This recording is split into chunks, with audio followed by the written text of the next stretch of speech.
Good morning, and thanks for joining us live on Facebook now that Facebook is up and running again. It was touch and go there last night when we lost WhatsApp and Facebook for a short while. But we're back in the world of the living today, and we are joined by Ben Sellers and Nitin from Starberry. Good morning, chaps. How are you doing? Hi, David. We're very good and great to be on the Kerfuffle show. It's fantastic to have a panel with some of your agents as well that you've worked with.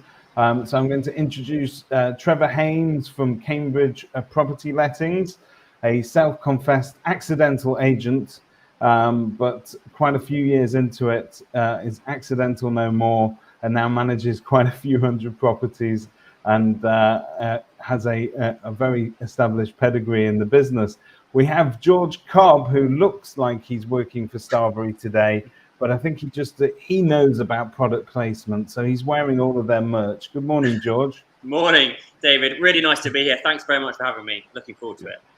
It's great to have you all. And today we're here to talk about Starberry, but specifically being a lead generation powerhouse. So whatever you knew about Starberry previously, you may know their fantastic websites that they do, but their capability to generate leads for agents online are just superb.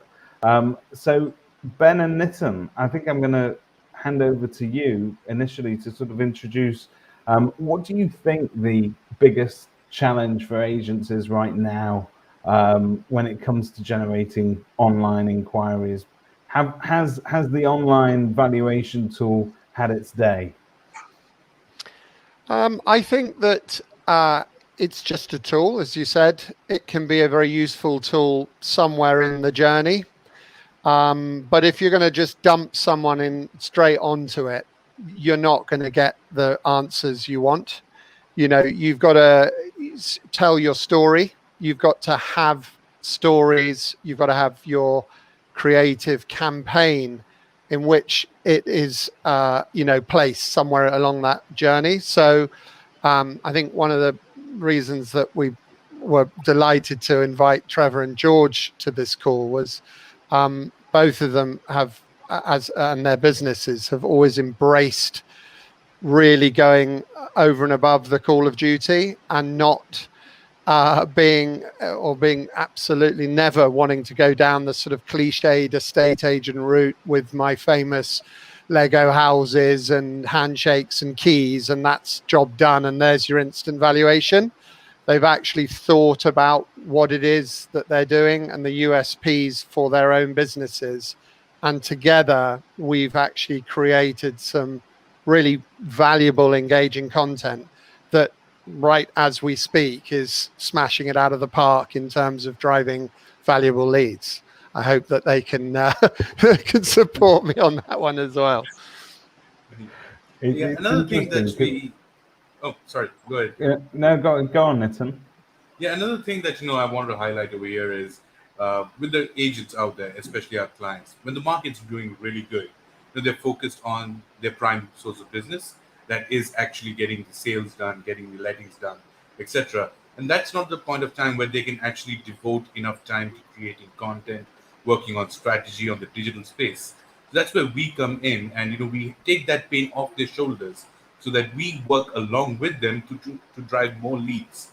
And that's what actually helps them as a support mechanism. So we are technically, their in-house, out-house, digital team, where we work along with our clients to get them the best results that they can while they focus on what they do best and leave what we do best to us. So, I mean, I will ask both our agents on the panel this morning. I think that what Nitin has just said is entirely true. One of the challenges of being an estate agent in the modern world is that we have to wear more hats than George is wearing this morning. But we have to be we have to be marketeers. We have to know what we're doing in terms of digital marketing. You still have to get down to brass tacks and be a good old-fashioned estate agent at the end of the day and talk to your clients and deliver a fantastic service. But with the multitude of hats that we have to wear, it becomes harder to deliver a rounded service that you would say is 10 out of 10 in every area.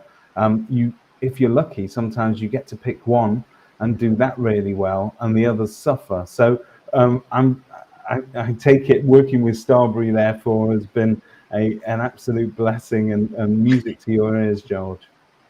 Yeah, I think your point around marketing is really important. So I had a career in marketing for about 15 years. I was lucky to work for some big corporates, but this has been one of the hardest marketing challenges. And the reason is because you're dealing with people's most valuable asset.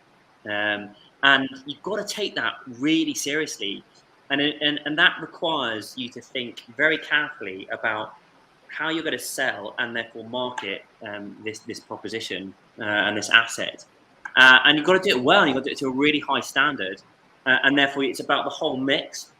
And yeah, we talk about lead generation and evaluation, but for me, one of the first things I did with Starberry, which was just awesome, and that's what they're all about, creating awesomeness, which I put on here.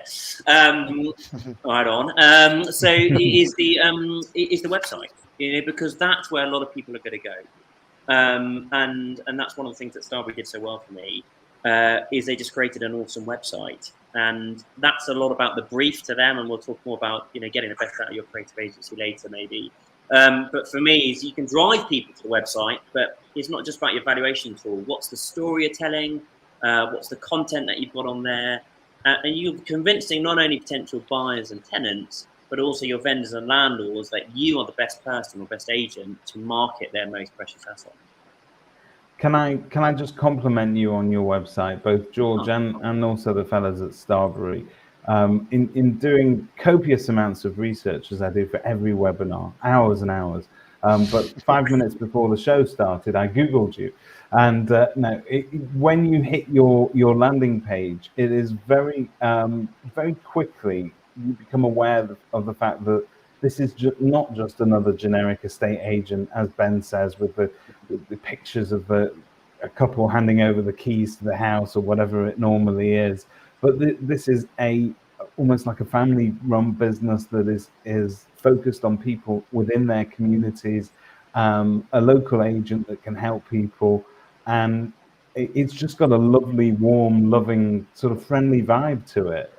Very unlike other estate agents' websites, if you don't mind me saying. David, you've just made it all worth it. Thank you very much. That's it from us today, folks. We'll catch up with you all next week.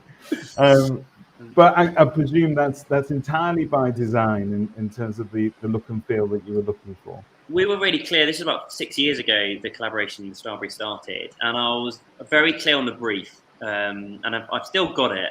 And the first slide said, if Apple and Airbnb were to design an estate agent's website, what would it look like? And at the time, that was a really nice blend of beautiful design and user interface. And Airbnb, and still to this day, they just had a lovely way of navigating around the system.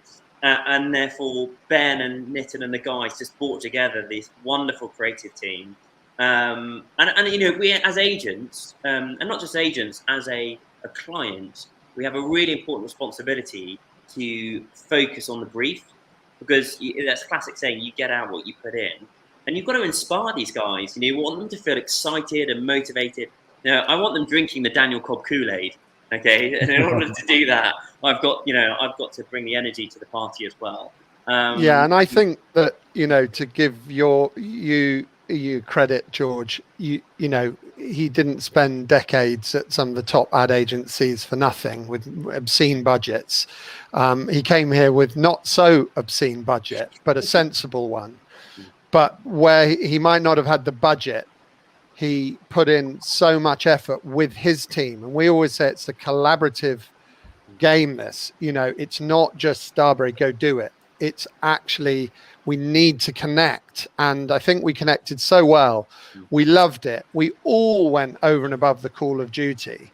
And I think the best moment for me was seeing George go up on stage at the Sunday Times, when it was still the Sunday Times Awards, to collect gold.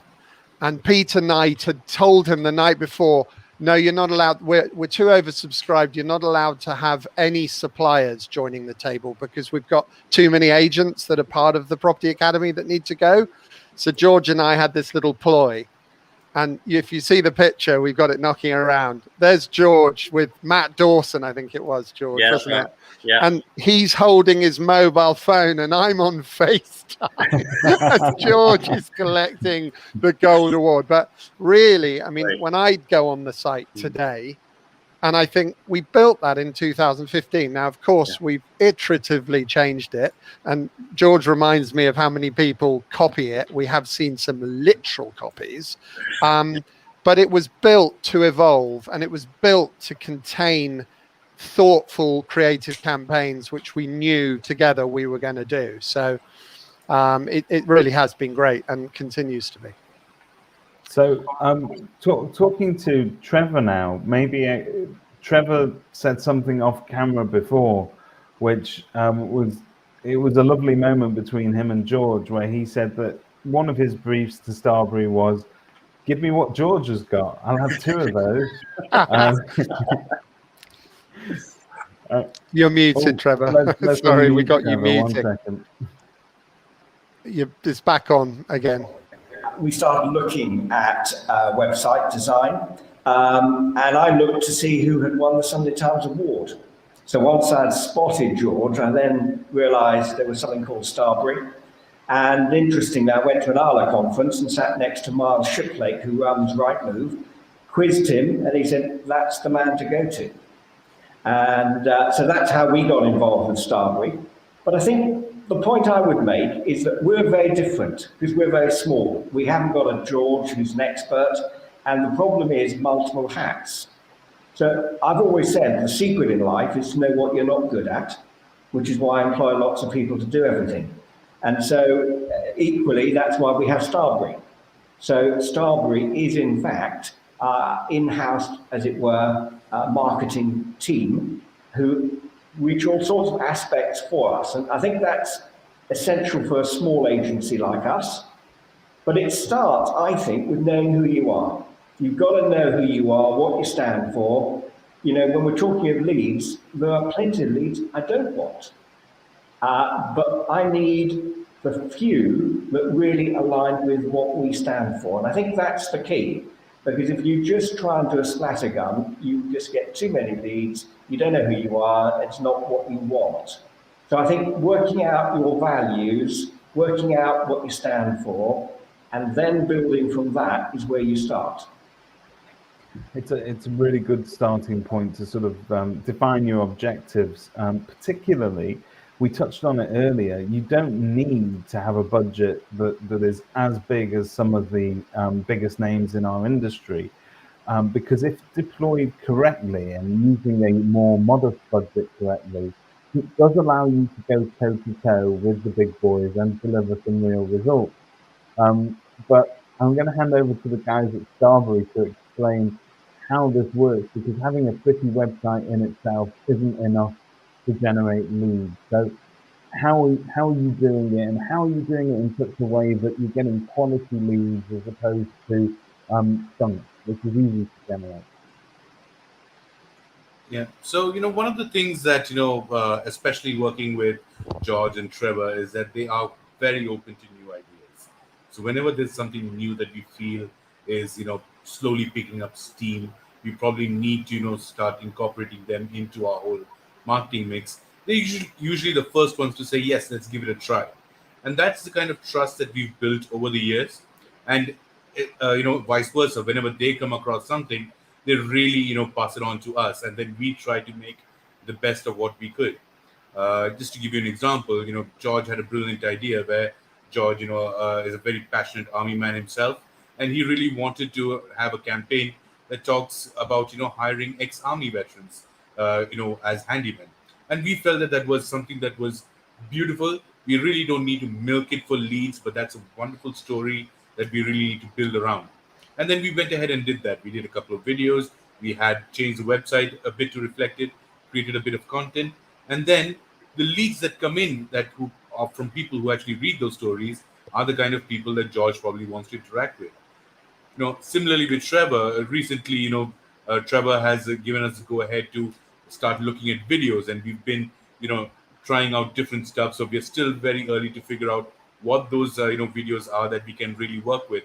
And it's the patience that our clients show when when we all aware that something new that we're trying out, it's an experiment. They don't come back to us in 24 hours saying, listen, it's 24 hours since the video is live, where are the leads? So it's all about that trust, and it allows us to really understand what the clients are looking for. Just like Trevor said, you can get junk. It's very easy. It's very easy to build on that. But to get you those quality leads, initially you have to wade through a lot of the junk to really find out where those gems are and what did you do that may attract those gems. And for us, it's all about continuously optimizing the campaigns, seeing what works best, and then just repeating it and then trying to do better. So we use multiple channels for that. One of the interesting things you talk about videos is when we started looking at video, and I know that Ben's really strong on video, and we'd love to do a lot more, but there's capacity at our end. One of the surprises in lockdown was when we did a video on the comparisons between sourdough brioche and Cambridge property lettings. I love that one, Trevor. We got 19,000 views in about 3 weeks. And it just hit the mark. And I think sometimes it just needs a bit of imagination, and you need to think, what is it that people will stop and look at? Or what is the content they want to know about? Not what do we want to tell them? I couldn't agree more with Trevor on that one. And Ben's been campaigning hard about videos for the last 4 or 5 years, Ben. And I'll admit I'm a bit of a late adopter, actually. I think, and with Trevor, it's about capacity. But that's where the collaboration's got to come in my experience with Starberry, is you've got to be prepared to carve out time in your diary and do the video. Trust yourself. It doesn't have to be perfect. That army one you're talking about, it took me 20 takes to do that. But, I had a giggle to myself, at the end of it. And the guys just made it look fabulous at the end. But you think about the Richard Branson 60-second elevator pitch. Forget it. It's the 15 seconds to 20 seconds. That's how we consume media right now. It's in bite-sized chunks. And if you haven't made that great first impression, like you do on a doorstep or on video in the first 2 seconds, then you've lost people. So I'm totally with you, Trevor. It's about imagination. It's about throwing yourself in there. And it's just doing it and doing it regularly. I can talk the talk. I'm not necessarily walking the walk. I don't mind admitting, but we're getting there. Yeah, but the walk you have walked, George. I mean, the amount of times I've shown people a video. I mean, George came up with this idea a few years back. We're still campaigning it as we speak, which is locally grown. Now, Seth Godin, he's always talking, just own your local, just stay focused around your local element. Forget trying to take on the world. And if you think of those videos that you did do, George, they're from your mobile phone. Here I am outside Bob's Lobster, and you've got this great scene going on. I've shown it so many times. I've shown it on Rightmove webinars, all sorts. But it's real life. It's engaging. You meet the boss, one of the bosses of Daniel Cobb. You get some local, you get your 10% off a burger, and then at the end you dovetail in. And if you're interested in living in and around Bob's Lobster, it's so easily done. And literally, and you've just done a great campaign with, we're back and welcome back. And it was welcoming. And of course, all those people that George had put the time into, all the independents, but of course, by the way, big up Daniel Cobb, because they're bigging up each other. So it's really lovely. And it's not just talking about property the whole time. The sourdough, it's not property. And it's amazing how when you stop talking about property and you commit to doing something different, think different. That was one of my favorites, of course, from our Steve Jobs. And, that's what agents don't do enough of. So this is why Trevor's #1 in Cambridge in the lettings market, smashing it out of the park over all the big corporates. And George is never worried about all of the national brands. He's just worried about his culture, marrying his brand, his culture, his family values with some clear messaging. And actually, we've had a bloody good fun doing it. We have. Yeah, it's if you're having fun, I think that's half the journey, and everything else comes behind it. And I think it's fair to say that independent agents who may be smaller than those big sort of faceless corporate enterprises, they're more agile by nature because, you know, you have a voice. It's easier for you to find your voice. It's easier for you to get out there and respond to events. I actually think that the public are much more receptive of supporting smaller independents as well when it comes to community support. And we as agents, we make the mistake all the time of thinking that the only thing on people's minds is when are they moving, and are they thinking of buying or selling or renting, and so on. But they're not. They're intensely concerned, though, about where they live, and the sort of personalities behind the businesses that they walk past every day, the places that they shop. And if you're able to tap into that, it's a beautiful synergy between independent estate agency and the community around it. It tends to flow from there. I think that's really important because I think one of the dangers is we're seeing a lot of prop tech, and prop tech is great, but it doesn't get away from personal relationships. And it is the personal touch, it is the relational relationship that makes people want to come to you. And I think if you run it just on prop tech, then you just get a big corporate and you're just packing up like a supermarket. And that's not what people actually want.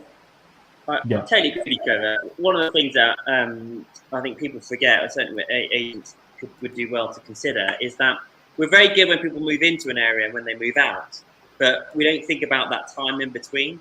And when you're moving, it normally signals an important chapter in your life. Is it your first home, getting married, kids, moving out of an area? These are big moments. So one, celebrate and be awesome around that. But if you're moving into an area, then welcome them in. Be that go-to, to tell them where great coffee is, where to do dry cleaning, where to go and have a pint. Or the church charity event that you sponsor every year. It's a no-brainer, isn't it? Yeah. One, it's fun. It's a good jolly and a get out for everyone in the sunshine, hopefully. Bit of branding, but it is actually engaging with the community. But one thing I would say on that, Ben, as well, is if you're going to do it, mean it. I don't do it because it's a great sponsorship. Do it because you actually know the people, or you've taken time to get to know them. Otherwise, you're just going to look like another brand who's just trying to slap their brand on someone else's great event. We actually work on that example. We're part of the organisation committee. We do all the fundraising. You've got to mean it. Yeah, I think that's so important. They say sincerity is the hardest thing to fake, but in a state agency, you'd be amazed at how much hard work goes into trying to fake sincerity sometimes. And I think over the course of the pandemic, this became very clear as well. You saw some agencies, particularly smaller independent agencies, taking great initiative. There was that time where we were all offering homeschooling parents free printing, for instance, and that was such a popular initiative within communities because it seemed genuine. To me, and this might be my cynicism, when I saw bigger brands then jumping on that, it typically was 2 or 3 weeks later than all the independents, and I thought to myself, well, the public are not going to perceive that as being genuine. So finding that genuine voice, I think, is easier for an independent, and hopefully Starberry are using, although you're right, Trevor, prop tech will never be a replacement for that particular relationship that you will have with your community. I think it's probably fair to say that with Starberry, prop tech has probably helped you communicate that voice further and initiated those conversations in probably more households than you would have reached through traditional media back in the day. I always think that prop tech, Simon Whale would like this one, should be done like a good cocktail. You shouldn't actually be able to taste the spirits. Yeah. So if prop tech is done well, it's blended in really nicely, really naturally. The audience doesn't even need to know about it, all the crazy integrations and the moving parts in the background. And it mustn't get in the way either, so don't suddenly throw a brandy into a white spirit cocktail, but yeah, so I think that there's a time and a place for it. It's doing some wonders, you know, as you and the Kerfuffle team are promoting on a regular basis, that there's some great time savings and efficiencies, but it's combining that human aspect. It's actually giving more time back to the agent to do that touchy-feely, emotive hand-holding bit, and let the tech just hum away in the background and surface when you next need to jump on a hot opportunity, or, you know, so on. And in terms of the having a more sort of holistic approach to generating interest in and inquiries, is it fairly evenly spread across sort of online and Facebook particularly? Is that still delivering the results that it was? Is that where the attention and the focus is, or should we be shifting our focus and our sites to newer platforms? Are we about to see Nitin go live on TikTok, for instance? You're already there, aren't you, Nitin? You've done a couple of TikToks. I've done a couple, I always like to, experiment and see what I can do. And since, I don't have a social filter, nor do I have like, any shame whatsoever, I'd probably do it and just see what works. But like you said, David, the rules of the different channels are changing over as we speak. So, when there was a time when Facebook used to deliver all the leads that you need, there wasn't, you didn't need any other platform. But off late, what we're seeing is Facebook, although it's continuing to deliver that traffic, is becoming more powerful as a brand building platform. So it's the whole essence is to identify how a platform is actually helping you as a brand. Because Facebook might work brilliantly for George, but might not deliver anything for Trevor. On the other hand, SEO is doing amazing stuff for Trevor, and it's not doing anything for George. This is just giving you an example. Not that it's not working for them, but then it's all about identifying what really works for each client, because you really can't go out there with a cookie cutter and say this is the same thing that would apply for everyone. So you could be in a place like Trevor, where Trevor is, where you have a lot of young population, and probably you need to look at different channels where they are probably at, where if you want to get a lot more people to come in and rent out your apartments. On the other hand, you might be in the high street in London, where it's more or less high-end products, so you need to choose your channels properly. So the one thing that we do at Starberry for all our clients is we don't go in with like a boxed strategy saying that this is what works. So even George and Trevor, of the 5 odd years that you guys have been working with us, we've probably switched strategies multiple times, maybe every quarter, because that's the need of the hour. And it becomes one channel that is actually driving a lot of leads right now. The moment we see that it's not performing as much, we start looking at where else do we what other channel do we use, because end of the day we have a responsibility to the clients as well. It's not about just burning budgets. It's about actually getting them results that would want them to continue working with us longer. So it's all about adapting to the different channels out there. And I would say that every agent, every client has a different approach that we take. So, but definitely, yes, digital is the number one channel that's driving in a lot of the traffic. I would agree with Nitin there. I would add one of the things that there's 2 things I'd say to this. One is around just the marketing fundamentals. Make sure you understand your target audience, as Nitin was talking about. That hasn't changed. If you understand your target audience and what message you want to get, then Starberry are going to be great at saying, right, George, you need to use these channels and these mediums to deliver that message to that audience. And you're right, Trevor's going to have a different audience from me, and therefore that's worth spending the time on that. The other thing I'd say is the agility. What I absolutely love about being an independent, and I don't miss one bit about the big corporate world, is the ability to react really quickly. And this is where it's a great collaboration with Starberry, as we talked about earlier. If there's something that's worth trying, whether it's TikTok, whether it's a new channel to experiment with, go for it. That's my one bit of advice to anyone working with Starberry going forward, because you've got to learn so much from it. And yeah, it might not deliver you 100 leads, but don't look for the quick fix, because by doing that, you're already ahead of the game and you're ahead of your competition. And believe me, those big corporates, there'll be weeks of process about sign off, various layers having to feedback on different levels of creative. With these guys, we come up with an idea and we roll with it. 80% delivered solution is better than 100% not, as they say. And I would say that you need to be in for the long haul. I mean, we've been now doing the marketing with Starberry for 5 years, and I looked at the stats this week, and over 2/3 of all our leads are coming from natural contact, either direct or just searching for us and not paid. So it does take time, I think, to build up a base from which to work from, and it doesn't happen overnight. No, that's it. It's a journey that you're going on, and you've got to keep an eye on the ball. You know, you've got to keep your eye on the ball, should I say?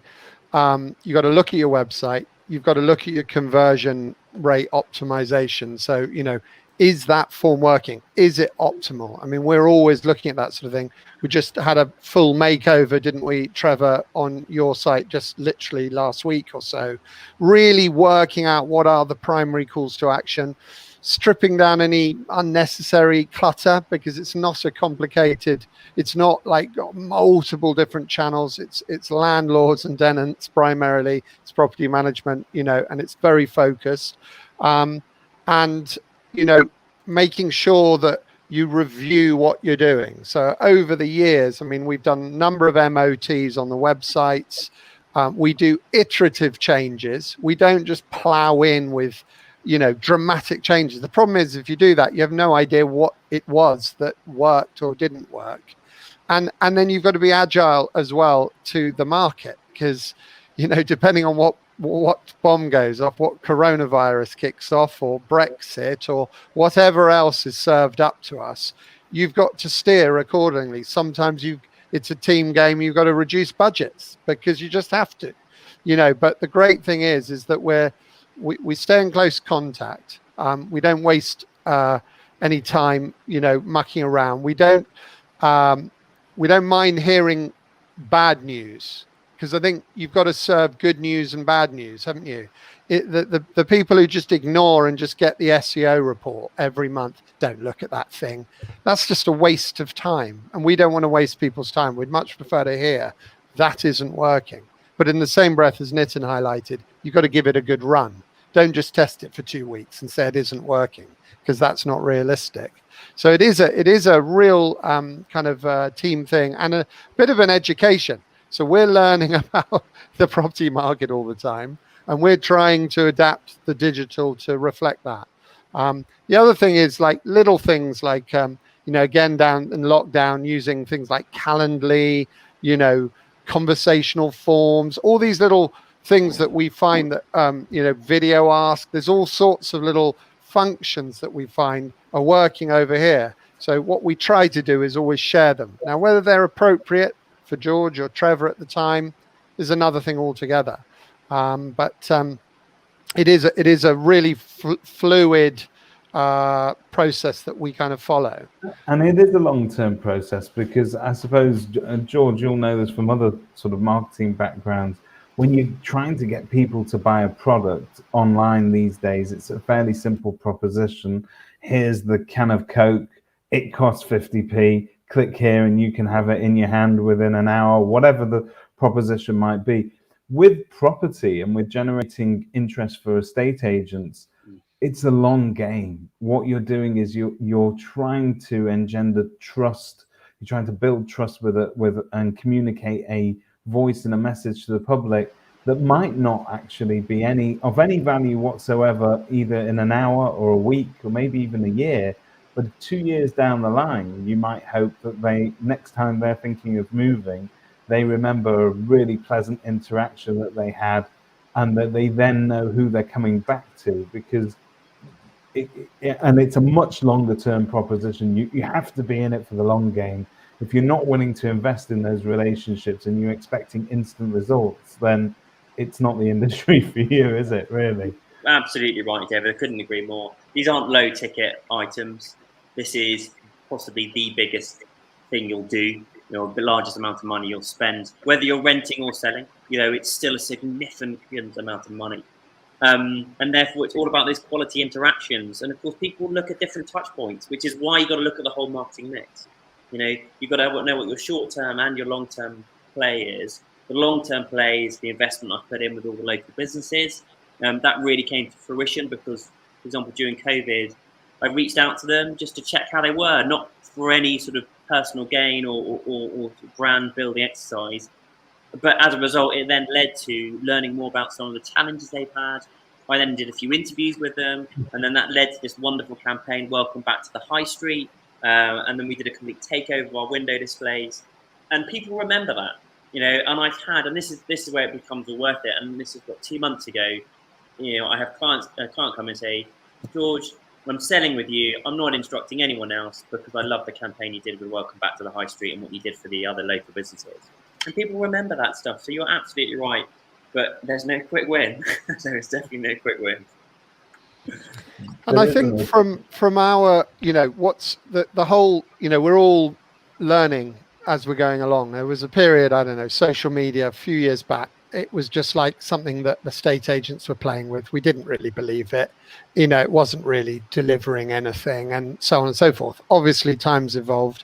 COVID has accelerated all sorts as well because we were locked at home. We literally were hanging off our digital worlds to stay connected. And there has been a step change. Well, likewise, in our business, we used to be worried about how much traffic, how many sessions, how many clicks. But I used to say to the guys, look, I come back from the meeting, I'd sit around the boardroom table with these gents or others, or the virtual boardroom table. And the question just was, how many valuations did it lead? Or how many forms did I get filled in? So we've kind of turned it on the head, and we're now really driving towards that marketing ROI, and we just keep honing around it. What channel's doing what? Now what does, you and I had a session, didn't we, David, the other day? We did, yes. Around that. And it's what would you pay for evaluation? What would you pay for a new bit of block management? You need to, as a business, actually ascertain what it's worth to you, because it isn't a one-time worth. A new landlord, hopefully there'll be renewals year in, year out. So it's not just about that first day or that first deal. It's about the 10 years worth of working with them.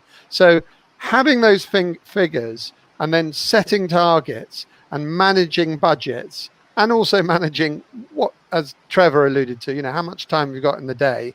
I can't be doing all those channels. And maybe you're not that bothered about tenants because you've got a city full of students clambering for the next availability. So it's about just really understanding what your KPIs are, what your goals are, and really working the budgets accordingly. And I think that's making a real difference, making a difference to us internally. We have our phrase, create awesomeness, but deliver results, and the bit typically, well, I do care a lot about create awesomeness, but I more and more are just honing in, laser focused around deliver results, because then we will be with awesome clients like George and Trevor for many, many years.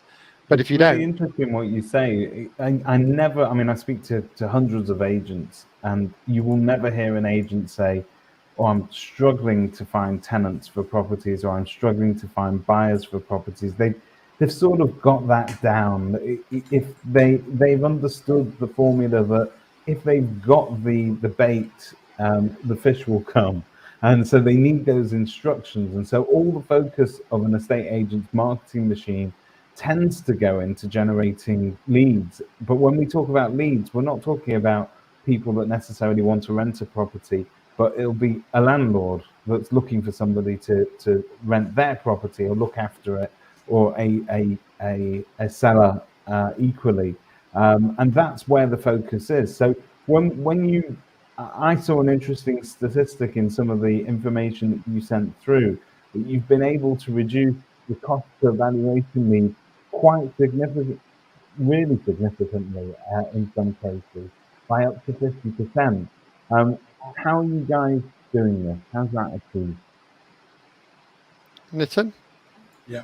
So it's basically, a combination of using the right channels properly. So, you have multiple channels, you know exactly what you're looking for, and we define what a lead is. So a valuation lead is one of the most prized assets for many clients.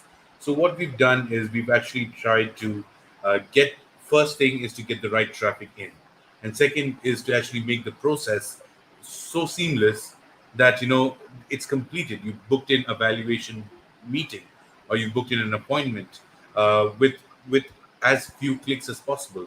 So it's a combination of marketing driving the right leads and your website working overtime to actually ensure that the whole process is as seamless as possible.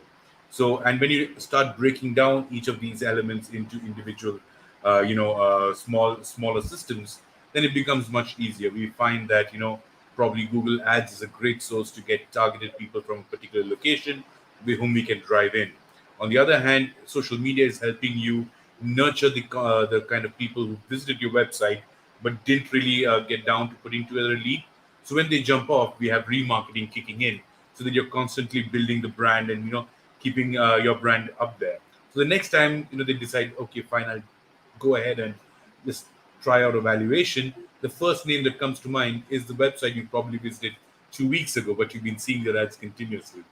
So that actually brings in a lot of clients as well. And then there's the other channel, email marketing, which really helps. People really underestimate the power of email marketing, where you have like an email going out. It's not spammy. It's just once a month. You have interesting information that's out there. So once again, it's all about nurturing leads on one end, driving fresh leads on the other side, and just ensuring that the journey on the platform where you want to get those valuations is as seamless as possible. And for every client, the way we approach each of these individual elements might differ, but this is like the core essence of how we actually manage to get your leads down, because there's no unwanted leads coming in. People who are coming in are actually interested in getting a valuation done. They have the time and they actually go ahead and complete the whole process which we want them to do. In some cases, that's simple as filling out a form, which has a very high conversion rate. Others, it's about booking a meeting into the calendar. So whatever the client considers to be a proper valuation lead, we work towards that. So we don't set definitions in the outset saying if a person clicks on the valuation button, that's considered a lead. No, we actually ask the client, what do you consider? So it's sometimes just about getting the name and email address and phone number. Others, it's about getting a meeting booked into the calendar. So we work accordingly. And when you continuously optimize these elements, the cost tends to come down, because you are actually getting a high quality leads coming in who are actually converting. And you're able to focus your campaigns in the right area. Yeah, and it's things like looking at the valuation form. How many fields have you got in that form? If you take one field out, will that take your 1% conversion rate to 2% conversion rate? Suddenly you've doubled your leads just by optimizing your form.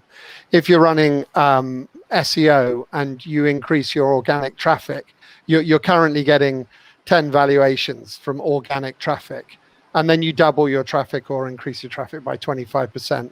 You've just got 25% more leads from. So it's just honing in on them.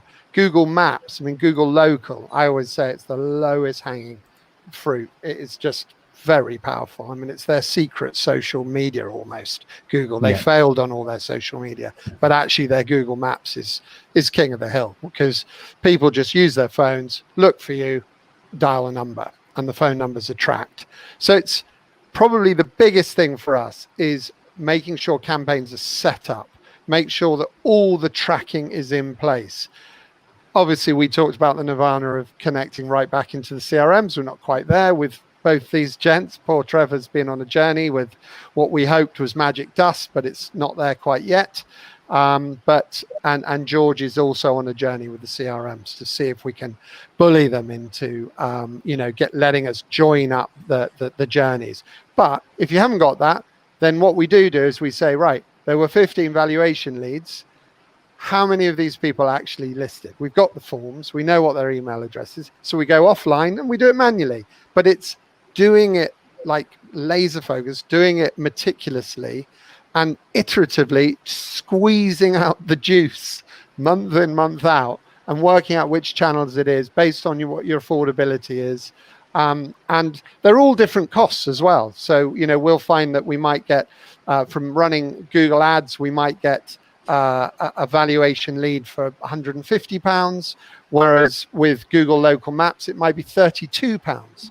The difference is you can't throw more money at Google Maps, particularly. You can only get to a certain level. You're in page one, number one slot, and you get that many leads. So it's then working out, right, how can we push this further?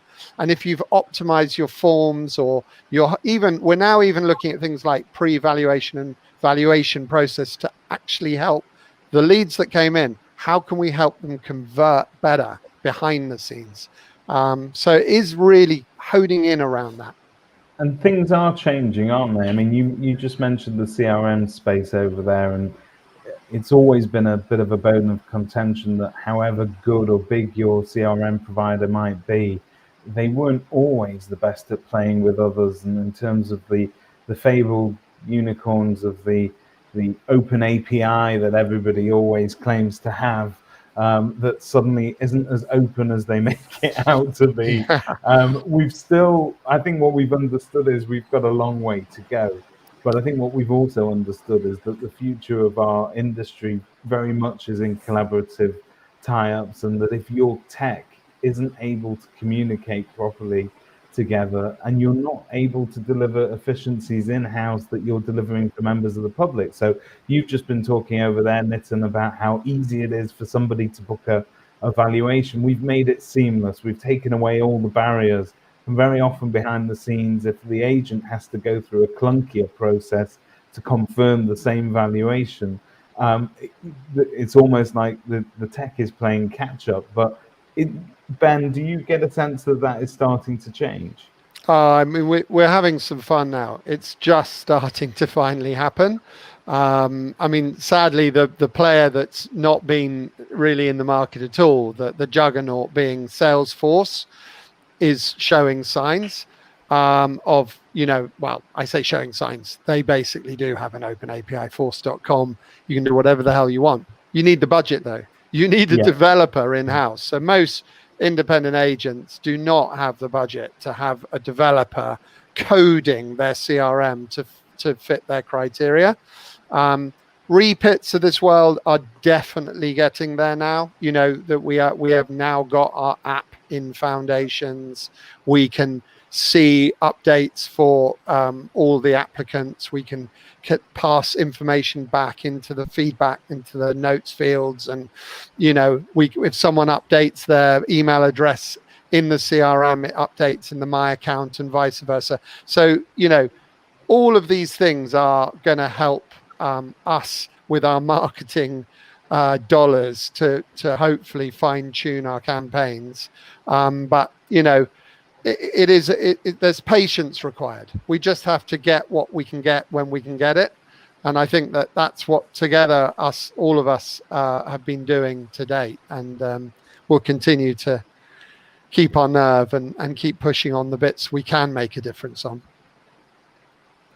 Yeah, well, it's great to hear that is changing, because some of the names that you've mentioned there, and as you say, I mean, with Salesforce, if they don't release that kind of functionality, eventually somebody's going to decide to play around with it and break it for themselves. And there are some fantastic independent agents out there that have gone to the trouble of trying to marry that all up. But as we discussed earlier, it's hard enough to do our jobs with the million different hats that we're wearing without having to now become programmers and developers and to understand the tech behind it as well. So I'm presuming that George and Trevor are both in extremely capable hands in terms of you guys being able to guide them through that journey.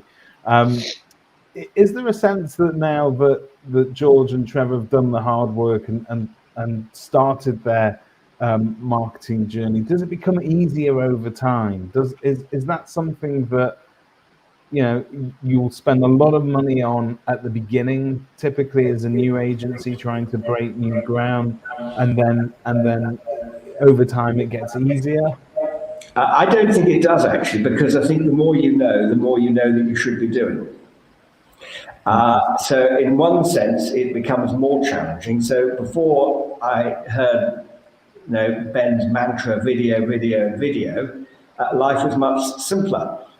That said, I come back to what I said right at the beginning. I have to recognize my capacity and the size of agency we are. I look at some of the things that George does, some of the things he does on food, for example. I think it's wonderful. And I looked hard at, could we do a similar thing? But we just don't have the capacity.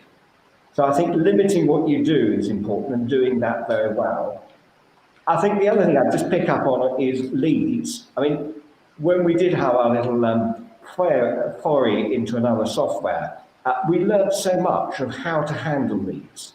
I learned, for example, for a small agency like us, we're handling about 10,000 inquiries from tenants a year. And we weren't doing it properly. Now, it may sound a lot, may sound very little to someone like George, but I've now learned how to do it. And I think always learning, and we've now gone to another supplier that will handle those leads for us. And we're just exploring how to do that. And I think you've just got to keep pushing.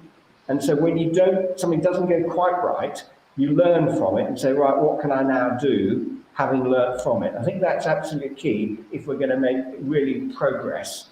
And I think, personally, I think that the CIOs have a lot to deliver. I still think they're actually glorified spreadsheets with a database and an email supplier, and they haven't woken up to AI software and what can happen. And I think we need to kick them hard, because I think they're a bit too lazy. That's about a harsh thing to say, isn't it? No, I think, you know what, I think that's a fair comment. I think that if you've dealt with enough CRMs, and I've been in agency long enough to have used most of them, but you know that there are some there that are definitely now sitting up and paying attention, and I think they're understanding that we want to do more with our data, that we want to do more with our leads. I mean, you talked about lettings leads there, Trevor. You'd be forgiven for thinking that a lot of your tenant inquiries are just transient bits of business. Either they want to rent a property from you or not. You probably never see them again. They'll be students. They're unlikely to be clients of yours in the future. But that way of thinking has completely changed now. And we understand that every inquiry for a property from a buyer or somebody who's looking to rent the property, they could be your next client, and it's worth nurturing that lead as much as any other. Yeah. I would add to that.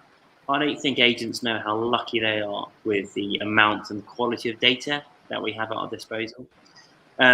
We know about personal circumstances, we know about finances, we know about jobs, we know what toothpaste they have, for goodness sake, when we go and do, into their bedrooms. And therefore there's a great responsibility that comes with it. I can't underline that enough. But importantly as well, you might have a really whiz-bang CRM system with two-way API connected to every other platform, but how are you going to use it? And nothing will replace, and certainly in the 8 years that I've been doing this, the fundamentals and that do the basics really well. So, Trevor and I don't have massive budgets, and we are small independent agents. But actually, there is no replacement for working what you've got. And you're right, Trevor. Yes, it is a bit of a glorified spreadsheet, but as long as the data's in there correctly, the email address is right, the phone number's right, and you've got a good system and a good team in place, and picking up the phone, creating a great relationship with someone, that's going to get you 90% of your business. The rest is all whizzy-bangy stuff, which is great. And believe me, it's exciting, because if you want to be number one in the area, then yeah, you need to be really getting to grips with it. So you're back to the answer to the original question, is it any easier? No way. You just get exposed like this. You like every week you feel even more naive, because things are moving at such a pace. But I think it's just having the confidence and not to get paralyzed by it. Be comfortable being out of control. It's got to be my life mantra for the last 20 years. And that's the feeling with that. But then the likes of Starberry can just help navigate through it. Just identify what's working for you. You do that really well. So get your Google My Business page looking great. Make sure your SEO is looking fabulous. And that's a good start. Just do one thing at a time, and then be prepared to come back to it. So, I asked Starberry last week, let's review my Google My Business pages, because they're out of, they need a refresh. They haven't got a picture of me with my cap and Starberry t-shirt on. Exactly. Yeah, and it's very easy to, there's so many channels these days. I mean, there literally are so many different channels, and you just need to chip away. You need to make a plan, and just literally just keep moving along. The more that it is mapped out, the more that you do have, you know, a content strategy, a keyword strategy. And this is why, I mean, you know, the sellers in me says, you know, what you need is someone to run these channels with you. You know, you either do it yourself and just do a few, but on the whole, you know, we don't just have one person working with George or Trevor. There's a whole bunch of people behind the scenes. We try and create some consistency. So they've both built up relationships with their digital marketing managers who, you know, initially didn't know their business, but slowly but surely getting under the bonnet. And then you learn how to work together. You create traction. So although it doesn't supposedly get easier, between us, we know how to work together. We know the nuances of the businesses. We know that we can jump on these Zooms quickly if we need to. And again, these guys, you know, were way beyond the curve, before the curve, should I say, on that front. And, you know, it's also educating the rest of the team. So I think, George, you've been, you know, pushing for the other parts of your team to pick up the mantra, I'm always saying, get them to get their iPhones rolling. You know, there's footage, it's autumn coming, you know, capture the footage. And it's just getting people's confidence. You know, I mean, I personally think that, you know, estate agents, there's a whole bunch of kind of performing and acting requirements. Now, I know that the acting industry has actually fed the estate agent industry over the years, you know, while they're resting. But there is a massive twist into being communicators, you know, being visible in this digital environment and the offline environment, and almost sort of blurring the lines now. And just having that confidence that it's way better. I always used to say to people when they all had their cameras off, and we used to work with them originally, oh, no, I can't do video, I don't do. And I always used to say, so when I walk into your branch, has everyone got a bag over their head? Or do they jump out of their seat with a big smiling face and come and shake my hand and welcome me in? Which of course is what, you know, 9 times out of 10 they do. And so I think the fun, there is a whole nother level of fun starting now, and we hopefully can. You heard it here first, folks. Estate agency is more divas than RADA. And I think that the trick, Ben, is really to try and come away from, it's never, you know, video content. The good thing about video content, whether it's live or not, is that it's genuine, because you will make mistakes. There will be a bit of a lag here and there. You may and ah. It doesn't necessarily need to be Hollywood perfect every single time. And in fact, if we take a shift away from trying to produce something and move towards documenting something. So for instance, you said, look, it's autumn out there. Get your guys out there with everyone's got a mobile phone with a great camera on it these days. Get some local images. It's easy enough done, isn't it? Yeah, it's like squirrels collecting nuts for the winter. You know, you just got to get it in the can, and then we can use it when there's no leaves on the trees and it's looking freezing out there, you know. Fantastic. Right, well, I've taken up almost a full hour of these gentlemen's time, and I know they've got many more hats to wear yet today. So I want to thank George Cobb and Trevor Haynes for their time today and their input. And as ever, Nitin and Ben from Starberry, it's been really fascinating. Anybody that's interested in getting in touch with Starberry and to benefit from the sort of services that they provide, all their details are on Kerfuffle. I wish you all a wonderful week. Thank you very much to everyone for all your contributions. And thanks, David, for having us. No problem. Always a pleasure. Take care, guys. See you guys. Bye-bye.